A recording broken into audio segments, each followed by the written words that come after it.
بسم اللہ الرحمن الرحیم۔ السلام علیکم ناظرین، من و سلویٰ کیا تھا؟ اس کی حقیقت کیا تھی؟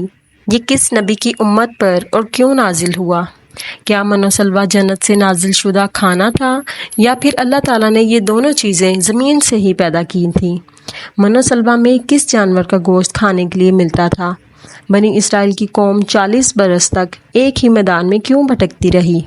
اللہ تعالیٰ نے بنی اسرائیل کی قوم پر کن کن انعامات کی برسات برسائی؟ اس کے باوجود وہ کیوں اتنے بھٹک گئے اور اللہ تعالیٰ کی نافرمانیوں میں کیوں پڑ گئے؟ آئیے جانتے ہیں اس ویڈیو میں۔ ناظرین، بنی اسرائیل ایک ایسی قوم گزری ہے کہ جس پر اللہ تعالیٰ نے بے شمار انبیاء کرام علیہم السلام بھیجے، مگر یہ قوم راہ راست پر نہیں آئی اور اللہ تعالیٰ کی نافرمانیوں میں مشغول رہی۔ اللہ تعالیٰ نے بنی اسرائیل پر بے شمار انعامات کی برسات بھی فرمائی۔ قرآن مجید سورۃ بقرہ 1 آیت میں ارشاد باری تعالیٰ ہے، اور ہم نے تم پر بادل کا سایہ کیا اور تم پر من و سلویٰ اتارا اور کہہ دیا کہ ہماری دی ہوئی پاکیزہ چیزیں کھاؤ، اور انہوں نے ہم پر ظلم نہیں کیا، البتہ وہ خود اپنی جانوں پر ظلم کرتے تھے۔ جب فرعون دریائے نیل میں غرق ہو گیا تو اللہ تعالیٰ نے بنی اسرائیل کو حکم فرمایا کہ قوم عمالقہ سے جنگ کر کے ملک شام کو آزاد کرواؤ، کیونکہ یہ قوم نہایت ظالم اور جنگ کی ماہر تھی۔ اس کے باوجود ان 6 لاکھ بنی اسرائیلیوں نے جنگ سے انکار کر دیا اور اس نافرمانی کی یہ سزا ملی کہ وہ 40 سال تک 27 میل کے رقبے پر مشتمل ایک ہی میدان میں بھٹکتے رہے۔ وہ لوگ سامان اٹھا کر سارا دن چلنے کے بعد رات ایک جگہ پر پہنچ جاتے اور جب صبح ہوتی تو وہ وہیں موجود ہوتے جہاں سے چلے تھے۔ اس جگہ کو میدان تیہ یعنی بھٹکنے پھرنے کی جگہ کہا جاتا ہے۔ اللہ کے پیغمبر حضرت موسیٰ علیہ السلام بھی اسی میدان میں تشریف فرما تھے۔ میدان تیہ میں ہونے والی عطائیں حضرت موسیٰ علیہ السلام کی دعا سے بنی اسرائیل پر اللہ تعالیٰ نے اس میدان میں بے شمار انعامات اور عطائیں نازل فرمائیں۔ بنی اسرائیل کے کھانے کے لیے ہفتے کے دن کے علاوہ روزانہ آسمان سے 2 کھانے اترتے جنہیں من اور سلویٰ کہا گیا۔ سلویٰ کے بارے میں مفسرین کے مختلف اقوال ہیں۔ من کے بارے میں صحیح قول یہ ہے کہ یہ ترنجبین کی طرح ایک میٹھی چیز تھی جو روزانہ صبح صادر سے طلوع آفتاب تک ہر شخص کے لیے ایک حصہ یعنی تقریباً 4 کلو بقدر اترتی اور لوگ اس کو چادروں میں لے کر دن بھر کھاتے رہتے۔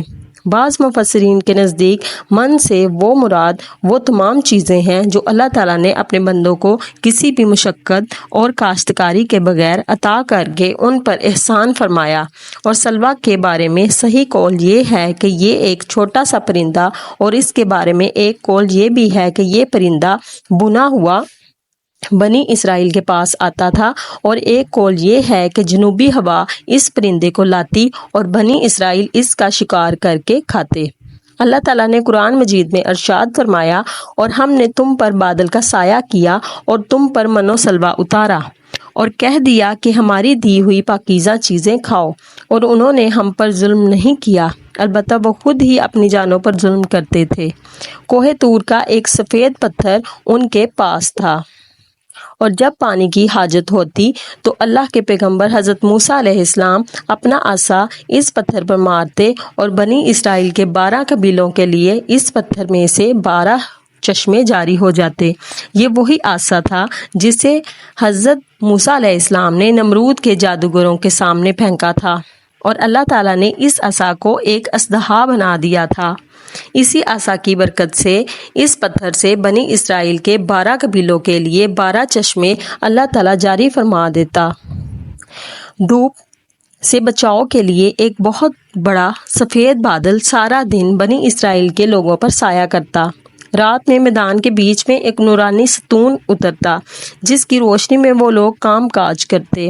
اللہ تعالیٰ نے ان لوگوں پر اتنی عنایتیں کی کہ وہ ان کے بال اور ناخن تک نہیں بڑھتے تھے، کپڑے پھٹتے ہی نہ تھے اور نہ ہی میلے ہوتے تھے۔ پیدائشی بچوں کے جسم پر قدرتی لباس ہوتا جو جسم کے ساتھ ساتھ بڑا ہوتا جاتا۔ من ایک میٹھی چیز تھی۔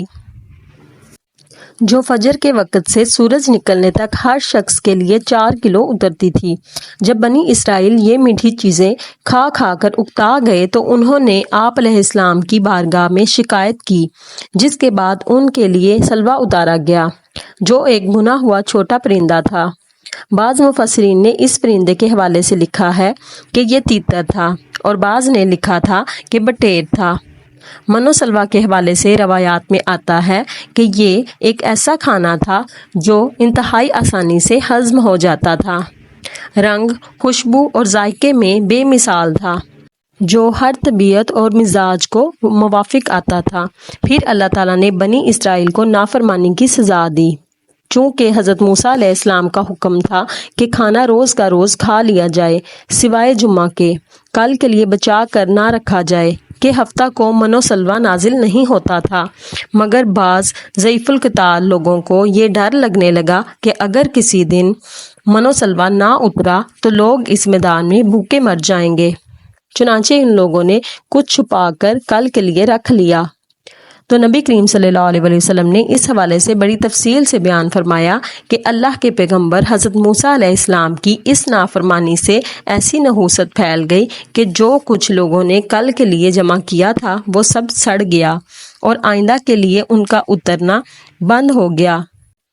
حضور نبی کریم صلی اللہ علیہ وسلم نے ارشاد فرمایا کہ اسی لیے بنی اسرائیل نہ ہوتے تو نہ کھانا کبھی خراب ہوتا اور نہ گوشت سڑتا۔ کھانے کا خراب ہونا اور گوشت کا سڑنا اسی تاریخ سے شروع ہوا، ورنہ اس سے پہلے نہ کھانا بگڑتا تھا اور نہ گوشت سڑتا تھا۔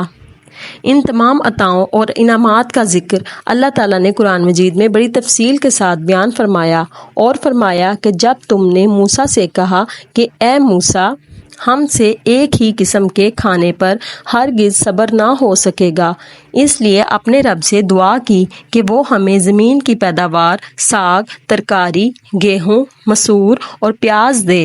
آپ نے فرمایا کہ بہتر چیز کے بدلے ادنا چیز کو کیوں طلب کرتے ہو؟ اچھا شہر میں جاؤ، وہاں تمہاری چاہت کی یہ سب چیزیں ملیں گی۔ اور اللہ کا غضب لے کر وہ لوگ لوٹے، کہ اس لیے کہ وہ اللہ تعالیٰ کی آیتوں کے ساتھ کفر کرتے تھے اور نبیوں کو ناحق قتل کرتے تھے۔ یہ ان کی نافرمانیوں اور زیادتیوں کا نتیجہ تھا۔